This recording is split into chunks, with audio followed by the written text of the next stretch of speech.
Hello Pointers, my name is Brenton Kniess and I'm happy to announce that SPTV is back with What's the Point, where we learn all about student organizations on campus.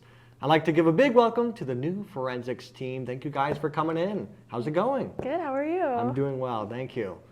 So what is forensics and what do you guys do? So forensics is a competitive speech league where you can do informational speeches, argumentative, acting, interpretation.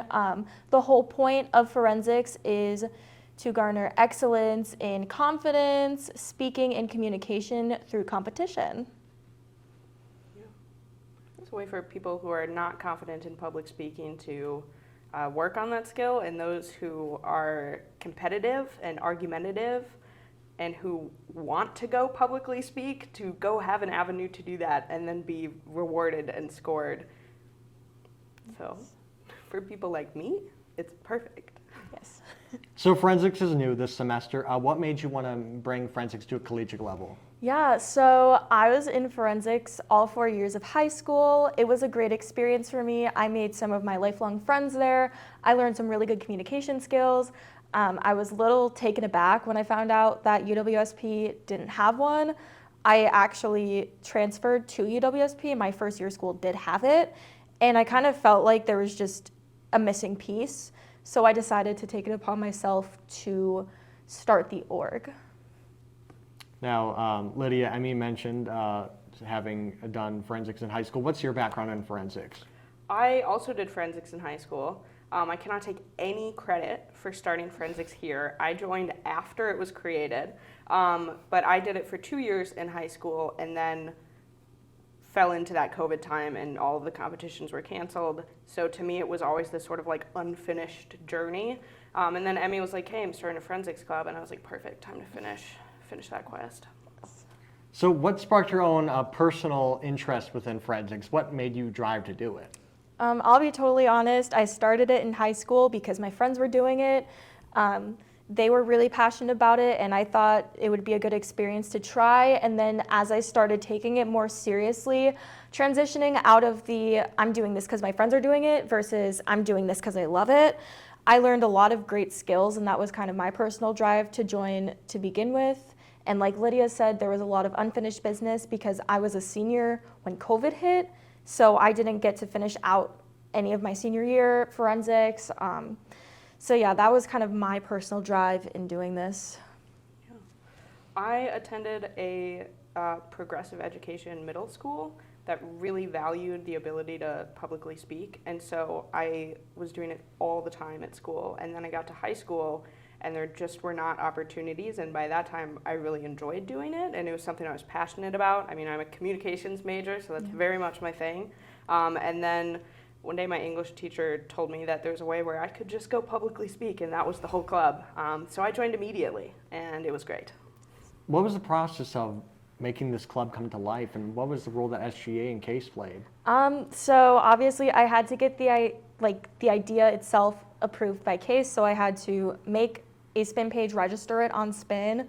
I had to find an advisor, which wasn't very hard because I brought the idea to the advisor last semester and she was very into it and we kind of took the next step with that. I had to find a treasurer who, luckily for me, like I said, this was an idea last semester, so I already had somebody that was able to fill that role and I had to take on presidential responsibilities as well, being the creator of the org. So there was a lot of responsibility in that. SGA has been insanely supportive when it comes to our budgeting. They've been working really, really well with us and the org is officially on spin. So if anyone is interested in joining, they are free to.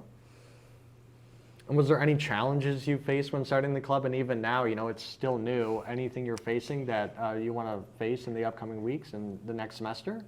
Yeah, so a lot of it was finding people for spin because I had some people that were interested, but then, like I said, since it was last semester, they decided that they didn't have the time for it anymore and that obviously school will always come first and they didn't have the time for it anymore. So trying to recruit people just to put them in spin alone was kind of hard, let alone finding people that actually cared a lot about public speaking. A lot of the people in my forensics team ended up going to different states and even like UW-Madison and stuff like that. So not many people I know that have done speech or from different schools go here. So finding that interest was a little bit difficult. But yeah. It's been hard to find a meeting time. Yeah. So many schedules. So many. But otherwise, I think there's definitely been more positives than challenges, and nothing that has really stopped us. I agree. We have a really good executive board. So I'm the president, she is the vice president. Our treasurer could not be here today, and they have been such an amazing, cohesive team to work with. So that is definitely one of the biggest positives so far. So now you know that a topic you can host, your own radio show. This will involve a contestant being given a topic for 30 minutes to prepare. For example, what types of books would you sell at a bookstore and why? I would sell fantasy books because X, Y, and Z reasons. Today we'll be playing a similar version of this. Your question is, if you could make your own smoothie at Zest, what ingredients would you include and why? Give me a 1 or 2 minute speech on what you would do. Emmy, if you want to start us Sure. off. So if I can make a smoothie at Zest, I know exactly what I would put in it because I have this smoothie place back at home, and obviously it's more of like a chain place. So I know that Zest will have a lot more fresh ingredients for this, and this is why I think it would taste amazing. So it would be a banana, some peanut butter powder. The other ingredients would be cocoa powder, and they had something else that was in it. It was dried dates. And you put that in the blender, and it kind of tastes like a chocolate banana with peanut butter on top. Obviously, it's exactly what it sounds like. It's really good, and I would get this because it's really good in protein, makes you feel good about yourself. It tastes amazing without, like I said, feeling bad, feeling sick afterwards. I know that Zest, like I said, has some really good ingredients, so that is what I would put in my smoothie. Lydia? Anyone who has ever made a smoothie knows that once you add blueberries, it only tastes like blueberries. But that's going to work because college students need caffeine. So, caffeine pills in a blender with a couple of blueberries. All you'll taste is the blueberries. It'll be called the espresso smoothie. It will become the bestseller. And everyone will be not only hydrated, not only getting a good serving of fruit, but also able to get through their schoolwork. Nothing like a blueberry espresso smoothie. All right, well, you both did a great job. Thanks for Thank playing the you. game with us. What advice would you give to newcomers coming to forensics? Speech looks very intimidating, but the whole point of us being here is to help you gain the knowledge and confidence that you need to successfully speak and communicate. So even if it does look a little bit scary at first, I know a lot of people don't like giving speeches like for their classes. It's nothing like that. You can give a speech on quite literally anything you want, any random niche topic that you are passionate about. We support you 100%. Yeah. I think also the thing that scares people away the most is that they may not know how to publicly speak. And you're going into these competitions where you're being judged for your speaking ability. But a big part of our club and meetings is working with you on improving that ability, making you feel confident, making you feel like when you get to those competitions that you know what you are doing and you feel like you are able to do it. So you can come in with any level of experience. You can have never publicly spoken before, and we will help make sure that you are ready. And if you are not ready, you don't have to do it. It is a competition that you are choosing to participate in. So whether you like public speaking or you're afraid of it and you want to get better at it, we will help make sure that you get to a place where you feel ready to go. So how can students on campus join forensics team? Well, they can reach out to our email, forensics@uwsp.edu. They can follow us on Instagram. I've gotten some DMs on Instagram asking if they could join, and 100%. Otherwise, you can request to join on Spin, where we also communicate. Overall, just take a look out, talk to eBoard. We are not scary, and we would just love to have you. So what kind of competitions will you be having this year? Yeah, so do you want to answer this one? Yeah, so we're doing some virtual and in person. So there's a whole bunch of collegiate competitions. And we will be coming up with a bunch of those and then deciding which ones we're going to enter into. So for in-person competitions, there has to be a certain amount of people so that we can travel and make sure that it is worth it financially. For virtual competitions, you record yourself performing your piece, and then you can use that same recording, or if you make a better one, then you can keep improving, all of that.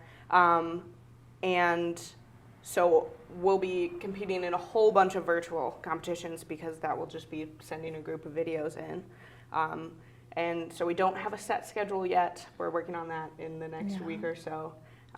But it should be really fun. And because all of these competitions are different, you can really come in a little bit later. There's some rules with like registering, but you can join at any point and we can do our best to get you into those competitions.